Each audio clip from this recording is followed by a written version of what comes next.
On pourrait croire que les impôts en Nouvelle-Calédonie ont une histoire récente. Et pourtant, leur institution a suivi de près l'acte de prise de possession en 1853. C'est ainsi que nous allons remonter dans le temps et suivre la longue et dense histoire des impôts, qui a évolué en même temps que l'archipel pour se calquer au fur et à mesure sur le modèle français métropolitain. Comment est née la fiscalité en Nouvelle-Calédonie? Quels étaient les premiers impôts? Comment se sont-ils mis en place et que peut-on prévoir pour l'avenir de la fiscalité du pays? Histoire d'histoire, les impôts en Nouvelle-Calédonie, c'est tout de suite sur Calédonia.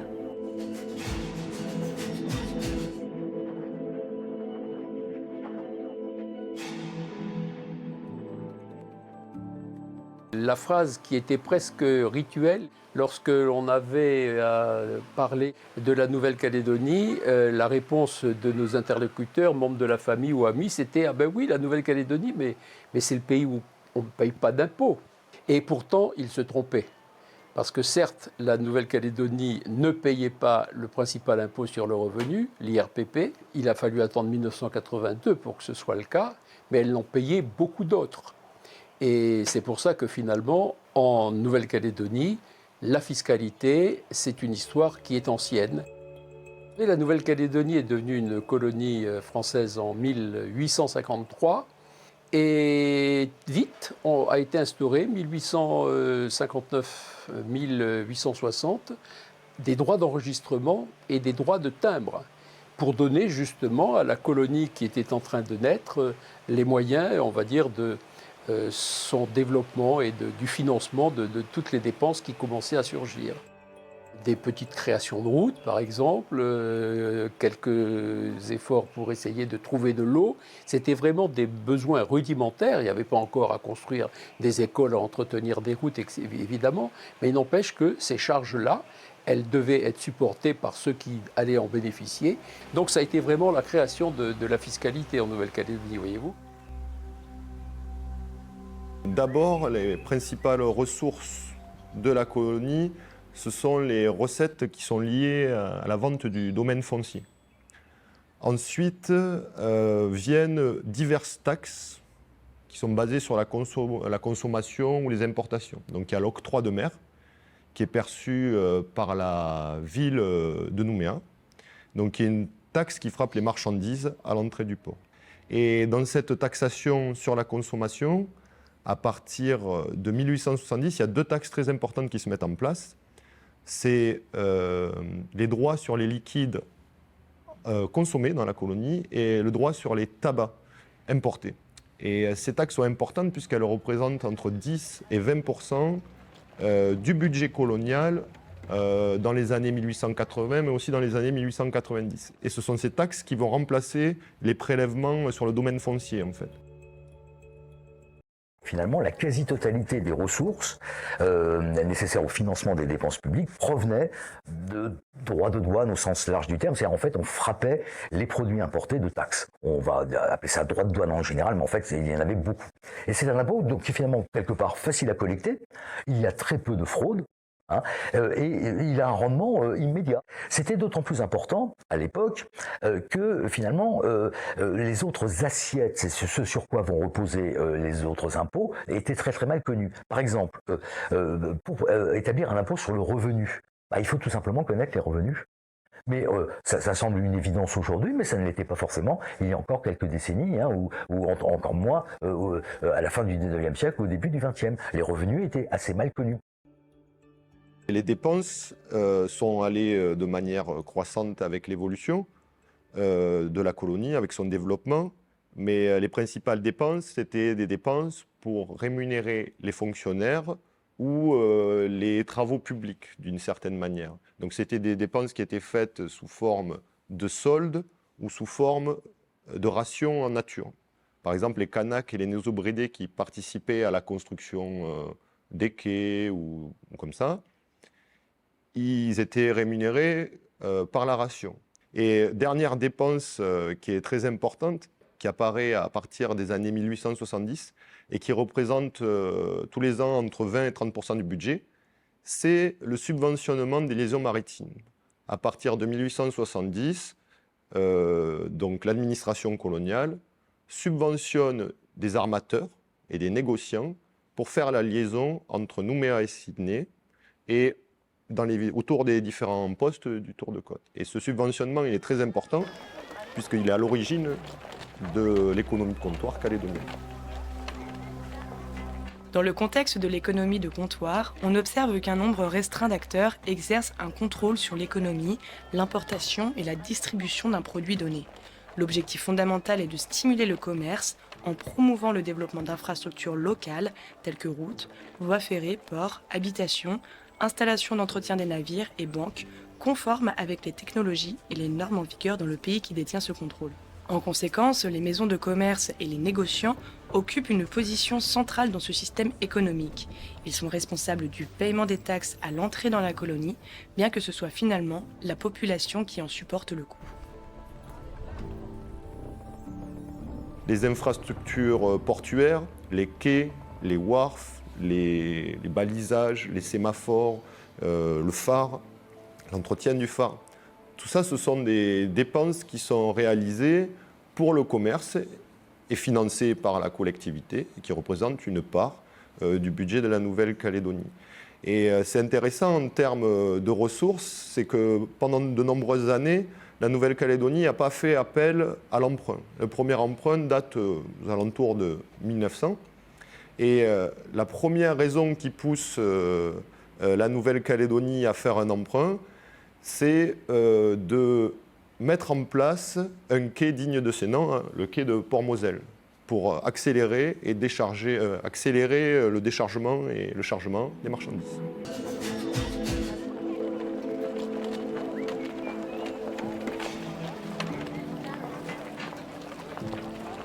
En 1886, Louis-Hippolyte-Marie Nouët débarque en Nouvelle-Calédonie, porteur d'une mission qui marquera l'histoire du territoire. Avant cette aventure océanique, il laisse son empreinte en tant qu'administrateur des affaires indigènes en Cochinchine, où il contribuera à façonner le réseau routier. Louis Nouët allait bientôt écrire un nouveau chapitre en devenant gouverneur des colonies en Nouvelle-Calédonie de 1886 à 1888.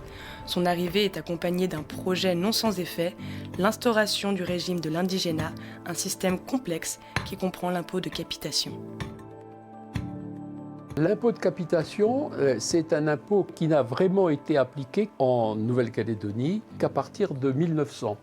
C'est un impôt qui était destiné à exiger des indigènes qui étaient à l'époque sous le régime dit de l'indigénat, donc exiger en quelque sorte une participation aux recettes de la colonie. Donc la capitation, comme son nom l'indique, c'est un impôt par tête, hein, c'est-à-dire un impôt que devait payer un homme, qu'il soit marié ou non. Et c'était un impôt qui équivalait à 10 jours de travail, mais qu'il devait payer une seule fois dans l'année, bien sûr. Et c'était ensuite un impôt qui était dégressif en fonction du nombre d'enfants qu'il pouvait y avoir dans une famille.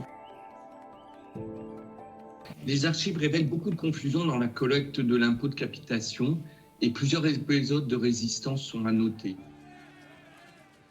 Pour les Kanaks de l'époque, et en particulier pour cette première période qui court jusqu'aux années 20, l'impôt n'est absolument pas quelque chose de connu. Qu'il s'agisse de la Calédonie ou de la Polynésie, les tribus qu'on donne aux chefs n'ont pas du tout le même sens puisqu'il s'agit de soutenir la chefferie dont le chef incarne d'abord et avant tout l'accord et l'alliance des clans. Donc ce n'est pas du tout un impôt tel que la France le pose en Calédonie, une prise d'argent pour un État qui, en réalité, en Nouvelle-Calédonie, comme dans toutes les colonies, est d'abord un État prédateur et spoliateur pour les coloniser. Donc la notion d'impôt n'existe pas et ne peut pas être comprise par les Kanaks, si ce n'est sous forme de pression exercée en particulier par les gendarmes qui sont aussi syndic des affaires indigènes.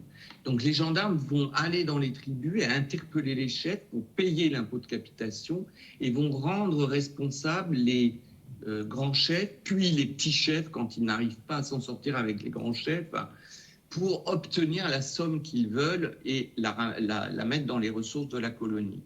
Cette pression est violente, menaçante, en pratiquant par exemple l'assignation à résidence dans un autre lieu ou l'exil pour en fait prendre en otage les chefs et obliger les tribus à payer pour récupérer le chef. C'est une des procédures que l'on fait, et on imposera aux chefs évidemment prison aussi ou amende pour non-paiement de l'impôt, etc.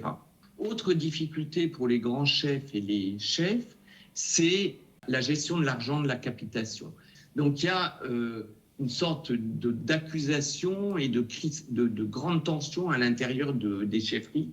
Les chefs reçoivent 5% sur l'impôt, mais ils vont surtout recevoir 10% du salaire sur les hommes qu'ils proposent à l'engagement de travail de longue durée de plus de 6 mois, que les engagés reçoivent. Cet impôt va être lourd à payer, particulièrement lourd à payer pour les générations de 1900 à 1920. Un peu moins lourd pour la génération 1920-1930, dans un moment d'ailleurs où le Conseil général ne relève plus aucune résistance à l'impôt. Pourquoi ? Parce que les tribus commencent à faire rentrer du numéraire par la vente du copra, la vente du troca, la vente du café qui commence à être planté en tribu, aux colons ou aux commerçants du coin. Va rentrer aussi en compte les salaires qu'ils obtiennent, soit par les contrats de courte durée, qui sont rémunérés, mais évidemment assez faiblement, ou alors par les engagements de travail qu'ils prennent sur le plus long terme, jusqu'à 1 an, 2 ans ou plus, sur les propriétés. L'impôt de capitation va durer jusqu'à la fin du régime de l'indigénat. Il faut noter d'ailleurs que ça n'était pas la seule obligation que les indigènes avaient à remplir du fait du régime de l'indigénat. Il existait également une prestation, et les prestations, c'était en quelque sorte un impôt en travail. Ils devaient effectuer pour la collectivité un certain nombre de travaux, comme par exemple entretenir des routes, débrousser les bords des chemins, etc., etc. Eh bien, la capitation et la prestation font partie intégrante du régime de l'indigénat, et elles vont disparaître toutes les deux en 1946, année où la Calédonie va cesser d'être une colonie pour devenir un territoire d'outre-mer.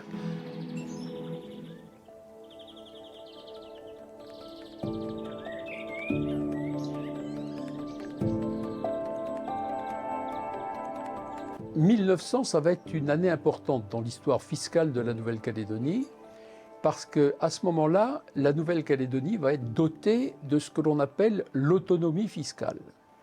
Depuis l'origine, il y a toujours eu une volonté que la colonie supporte elle-même ses propres dépenses. Et plus les années ont passé, plus cette volonté s'est accentuée. Et à partir de la disparition du bagne, dans les années 1890, et autour du XXe siècle, la métropole demande vraiment à la colonie d'assurer elle-même l'ensemble de ses dépenses, hormis l'armée.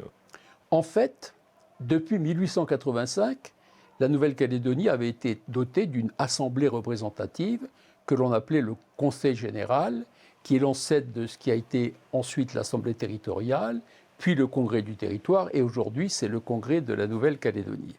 Alors, ce Conseil général avait été créé en 1885, et c'est lui qui, parmi ses compétences, avait le pouvoir de voter le budget de la colonie et donc de voter les impôts alimentant en recettes ce budget.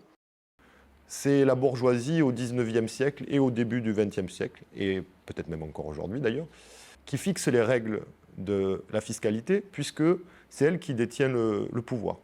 Depuis la mise en place du Conseil général et durant toute la première partie du XXe siècle, les conseillers généraux, défendant leurs propres affaires, se sont opposés systématiquement à toute réforme fiscale d'envergure, de mettre en place des taxes sur le revenu, sur la propriété et sur le patrimoine. Donc en plus du refus de mettre en place une fiscalité basée sur les revenus, la présence du bagne a habitué le Conseil général a fonctionné avec un budget restreint. Et ce qui s'est passé, c'est que le Conseil général a eu du mal à anticiper la fin de cette aide apportée par l'administration pénitentiaire. Ensuite, parmi les autres raisons qui expliquent que la Nouvelle-Calédonie a eu du mal à mettre en place, la colonie a eu du mal à mettre en place une fiscalité permettant vraiment un développement productif, il y a le fait que les exemptions sont devenues très importantes. En d'autres termes, l'étroitesse de la Nouvelle-Calédonie, du monde des affaires, a fait que l'administration a eu du mal à refuser des faveurs ou des exemptions de taxes pour tel ou tel négociant ou tel secteur d'activité, ce qui ne favorise pas les prélèvements et la mise en place d'une fiscalité efficiente. Dans notre vie quotidienne, on a l'habitude de parler des impôts au sens large. En fait, les économistes préfèrent parler de prélèvements obligatoires. Dans ces prélèvements obligatoires, donc on a une première partie, ce sont les impôts, et ils sont de différentes natures. On a l'habitude de distinguer les impôts directs et les impôts indirects. Alors, c'est quoi les impôts directs? C'est des impôts que nous payons sur notre revenu. Par exemple, les ménages payent donc un impôt sur le revenu. Les entreprises payent aussi un impôt sur les bénéfices qu'elles réalisent. Tout ceci, ce sont des impôts directs. Plus, à la limite, on est riche, plus on a de revenus, et plus on paiera d'impôts.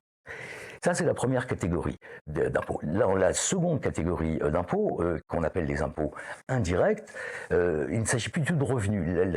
On paye des impôts sur les objets ou les biens, les services que nous achetons. La fiscalité indirecte en Nouvelle-Calédonie a finalement toujours tenu une part importante et elle continue même aujourd'hui à être une part non négligeable des recettes fiscales de la Nouvelle-Calédonie, même si les choses ont évolué.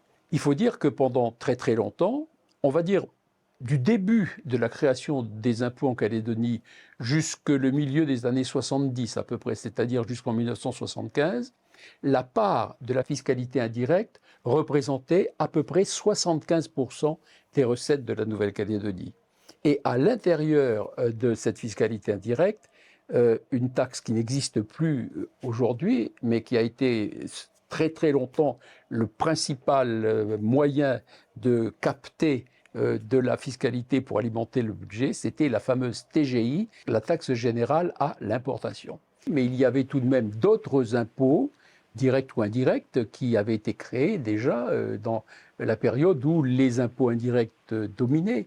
Par exemple, l'impôt foncier. C'est important, l'impôt foncier en Nouvelle-Calédonie, puisque c'est l'impôt que paye toute personne qui est propriétaire d'un terrain, qu'il soit nu ou bâti. Autre impôt important, c'est en 1880 la création de la patente que doivent payer toutes les personnes qui exercent une activité artisanale, de service, etc. Et il ne faut pas les oublier parce qu'on est tellement focalisé sur l'IRPP qu'on oublie qu'il existait déjà des impôts sur le revenu. Certes, pas sur le revenu des personnes physiques, mais sur d'autres revenus.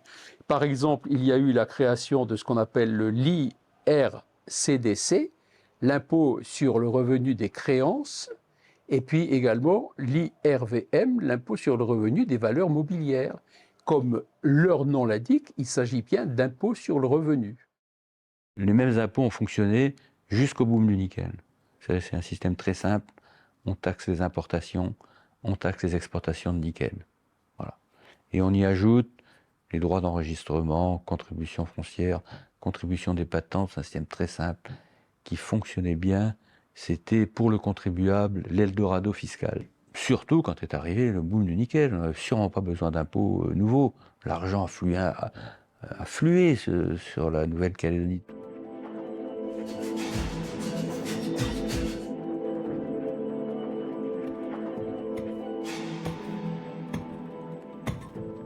L'économie de la Nouvelle-Calédonie s'est construite autour de la vente de minerais de nickel et des produits de fusion fournis par l'usine de Donyombo. Plaçant beaucoup d'espoir sur cette ressource, les gouvernements successifs misent beaucoup sur ses bénéfices.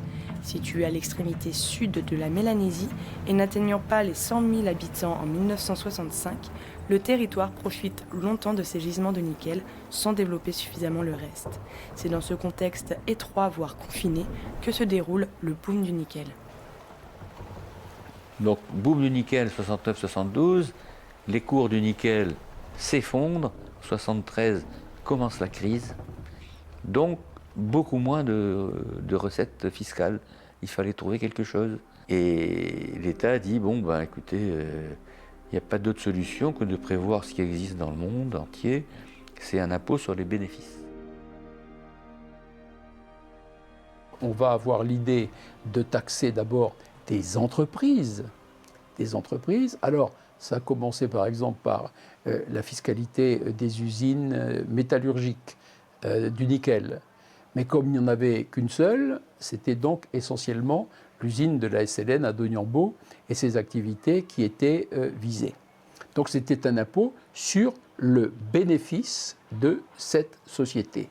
Il a été décidé en 1979 d'étendre cet impôt sur les sociétés à tous ceux qui travaillaient également dans le nickel, mais cette fois-ci qui étaient exportateurs de minerais de brut, ce qu'on appelle les petits mineurs. Et puis, par souci d'égalité, finalement, il n'y avait pas de raison que toutes les activités économiques et de production de biens ou de services échappent. Ça veut dire que c'est l'ensemble des sociétés, cette fois-ci en 1979, qui vont être frappées par un impôt sur les sociétés à 25% de leurs bénéfices annuels et qu'on appelle encore aujourd'hui d'ailleurs l'IS 25, l'impôt sur les sociétés à 25% de leurs bénéfices. Voilà. Donc, on entre vraiment dans une nouvelle période, et puis alors on s'approche surtout de 1982, parce que ça va être une date importante dans l'histoire fiscale de la Nouvelle-Calédonie, puisque ça va être la création de l'impôt sur le revenu des personnes physiques, le fameux IRPP, qui en quelque sorte va donner à la Nouvelle-Calédonie, je ne sais pas si tout le monde s'en est réjoui à l'époque, vraiment le sentiment d'être à égalité avec la métropole. En ce qui concerne la Nouvelle-Calédonie, on a clairement un long processus de modernisation de notre fiscalité. Historiquement, la quasi-totalité de notre fiscalité donc sur les produits était assise sur les importations. Et la Nouvelle-Calédonie, depuis de très nombreuses années, a réfléchi finalement à moderniser ce système de fiscalité en disant la chose suivante. Il faudrait en fait passer à un système comparable à la TVA que nous connaissons aussi bien en Europe, en France bien évidemment, mais aussi aux États-Unis ou dans d'autres pays. La TVA, c'est vraiment un impôt moderne qui a l'avantage en fait de ne pas peser sur la production des entreprises.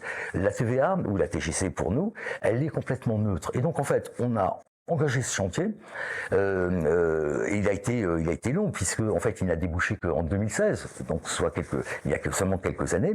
Le processus a été long parce que c'est une véritable bascule. Mais à cet impôt général à la consommation, s'ajoutent des taxes indirectes spécifiques sur certains produits. Je pense par exemple sur les produits pétroliers. On en a deux. On a la TPP, la taxe sur les produits pétroliers, et sa petite sœur, la taxe additionnelle sur les produits pétroliers. On aura bientôt une taxe sur le sucre. On peut avoir, et depuis une longue date, des taxes sur les alcools, des taxes sur les tabacs, mais leur rendement est bien évidemment inférieur à la TGC. En ce qui concerne les impôts donc directs, les impôts donc assis sur les revenus, il y en a deux très importants. C'est l'impôt sur le revenu des personnes physiques, l'impôt sur les ménages, et puis l'impôt sur les sociétés. Ce sont de vieux impôts, quelque part. L'impôt sur les sociétés, il a été mis en œuvre en Nouvelle-Calédonie à partir de 1979. Et l'impôt sur les ménages à partir de 1982. Voilà. Toujours dans ces impôts directs, il y a un troisième impôt qui sera appelé à monter en puissance. C'est la CCS. Elle, c'est plus récent encore, c'est 2014. La CCS, elle est affectée au financement de la protection sociale. Donc elle va être ciblée pour financer notamment le RUAM d'une manière générale. L'évolution en cours de la fiscalité calédonienne, finalement, elle passera obligatoirement par une réforme de cette fiscalité, avec un double enjeu, trouver les recettes nécessaires au financement de toutes ces charges, qu'elles soient sociales ou bien générales pour le budget de la Calédonie, tout en permettant le développement et la relance de l'économie. Et ça, c'est un équilibre qui est très, très difficile à trouver. C'est la raison pour laquelle, en ce moment, tout le monde réfléchit à une réforme de cette fiscalité qui aille un petit peu dans ce sens. Mais on voit tout de suite que les enjeux sont tels que les partenaires sociaux, économiques, chefs d'entreprise ou bien syndicalistes représentant les travailleurs ne sont pas du tout d'accord sur la manière de faire cette réforme. Et ça sera au pouvoir politique de prendre finalement la décision.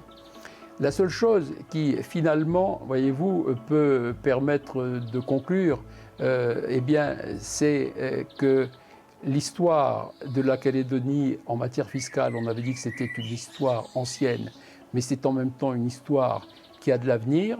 Et voyez-vous, ça me rappelle la phrase introductive à mon cours de droit fiscal à l'Université de Bordeaux.